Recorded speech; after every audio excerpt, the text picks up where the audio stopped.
Leadership. All of us have the ability to be leaders. Everyone has the potential to become a leader.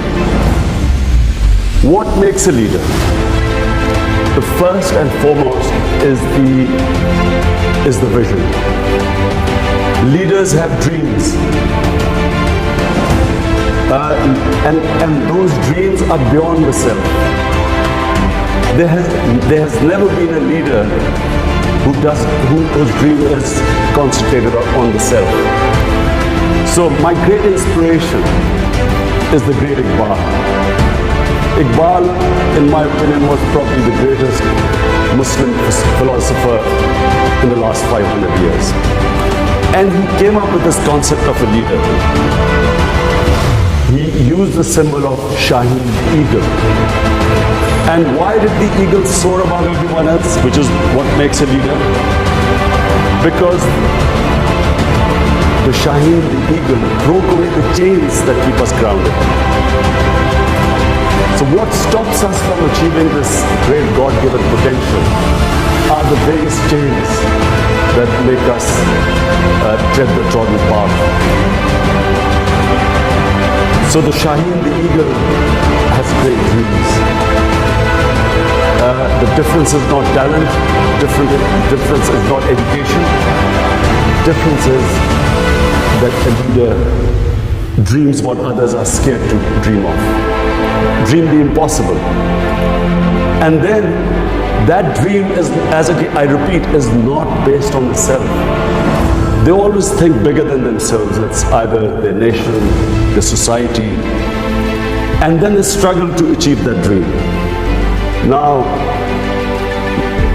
the quality that distinguishes leaders is their ability to take pressure.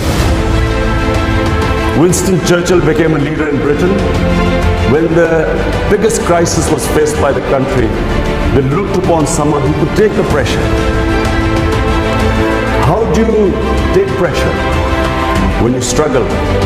When you struggle and when you have setbacks, you pick yourself up, you resume your struggle. It's eventually you get stronger. Each time you pick yourself up, you get stronger. So number one is the vision. Number two, a leader can only achieve his mission if he conquers his fears. The biggest impediment in the way of people achieving their mission is that they get scared. They get scared of humiliation, failure. A lot of people don't attempt things because they're scared that people will laugh at them. People get scared because they're scared they'll lose their livelihood. I don't lose my job, I might not get a better job, and so they don't take a risk. And then of course, above all, the greatest fear of death. That stops people from chasing their dreams. So fear is the biggest impediment in the way, not just of someone becoming a leader, but from anyone achieving their potential in life. It's fear that stops us along the way, makes us compromise. In my 13 years in politics, so many times, in 16 years in politics, so many times, I was offered compromises to become part of a government, accept something less.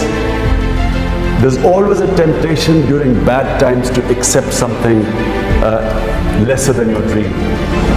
And that's where the downward slide, as I said, starts. So, fear is, you get scared along the way, people will say you can't do it. The moment you accept in your mind that you can't do it, you won't do it.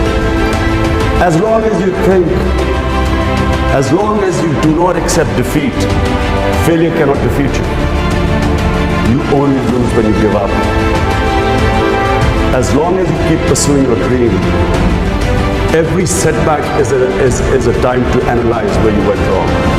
Analyze your mistakes, correct them, pick yourself up, start your struggle again. One of the great attributes of a good leader is his ability to analyze where he went wrong. The ability to be their own best critic. And finally, a leader must have integrity. You cannot have a leader who does not have credibility. People only follow someone who they trust. So all the great leaders, if you, and our great leader Jinnah, or even his opponents always knew him to be an honest man. He spoke straight, people trusted him, they knew where they stood with him. Of course, that was also the greatest, our prophet, peace be upon him, was called the honest one, the truthful one, Al-Amin. A leader cannot not be credible. You can't be a leader if you do not have credibility. So credibility is one of the biggest reasons why people follow you.